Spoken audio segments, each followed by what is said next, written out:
नमस्कार मित्रांनो, स्वागत आहे तुमचं आमच्या शेतकरी सोमा 07 या यूट्यूब चॅनलवरती. मित्रांनो, आज आलेलो आहे आपण आपल्या पेरू बागेमध्ये. पेरू बागेची लागवड करून आज म्हणजे 24 एप्रिलला पेरू बागेची लागवड आपण केली होती. तर आज पेरू बागेला 23 दिवस झालेले आहेत. या 23 दिवसामध्ये पेरूच्या बागेमध्ये काय बदल झालेले आहेत, पेरूच्या रोपामध्ये, हे आपण या व्हिडिओच्या माध्यमातून जाणून घेणार आहोत.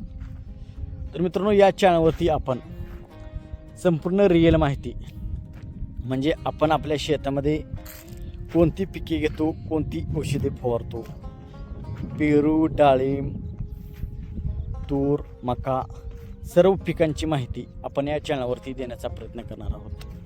तर आपण शेतकरी असाल तर व्हिडिओला लाईक आणि चॅनल सबस्क्राईब करायला विसरू नका. तर सध्या पेरू बागेला 23 दिवस झालेले आहेत आणि फक्त 2च औषधे आपण पेरू बागेला सध्या सोडलेले आहेत. एक म्हणजे मुळीचे औषध आणि पेरू रोपांमध्ये चांगली वाढ व्हावी यासाठी आपण पेरूला 19 दिलेलं आहे. तर ही 2 औषधे आपण बॅलरमध्ये पाणी ओतून त्यामध्ये मिसळून तांब्याच्या सहाय्याने पेरूच्या बुडामध्ये सोडलेले आहेत. तर फक्त ही 2 औषधे आपण सोडलेली आहेत. तर आता आपण पाहू शकता पेरूचा शेंडाही चालू झालेला आहे आणि पेरूची वाढ जोमाने होत आहे. नवीन पेरूला फुटवेही सध्या फुटत आहेत.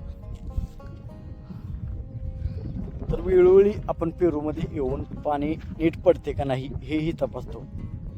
आणि पेरूला म्हणजे आपण मोठी रोपे लावलेली आहेत.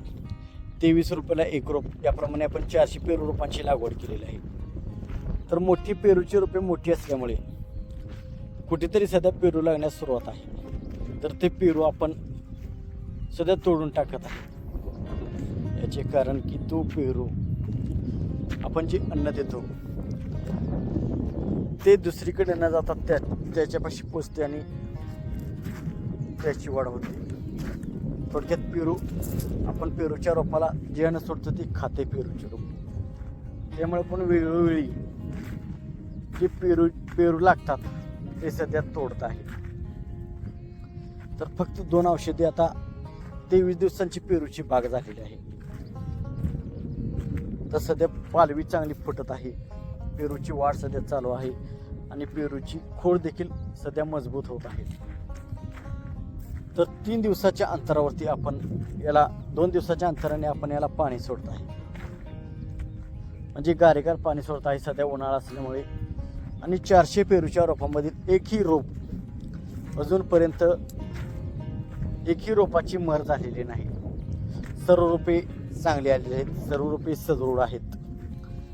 तर मित्रांनो, या चॅनलवरती पेरू, डाळिंब म्हणजे तुम्हाला मी म्हणत नाही की मी काही एक्सपर्ट नाही, परंतु आपल्या शेतामध्ये आपण काय प्रयोग करतो याची माहिती या चॅनलच्या माध्यमातून आपण देणार आहोत. म्हणजे आपल्या शेतामध्ये आपण काय करतो, पेरू असो, डाळिंब असो, मका असो, बाजरी असो, तूर असो, संपूर्ण माहिती आपण या चॅनलच्या माध्यमातून देणार आहोत. जरी आम्ही काय चुकत असेल तर आपणही आम्हाला मार्गदर्शन करू शकता.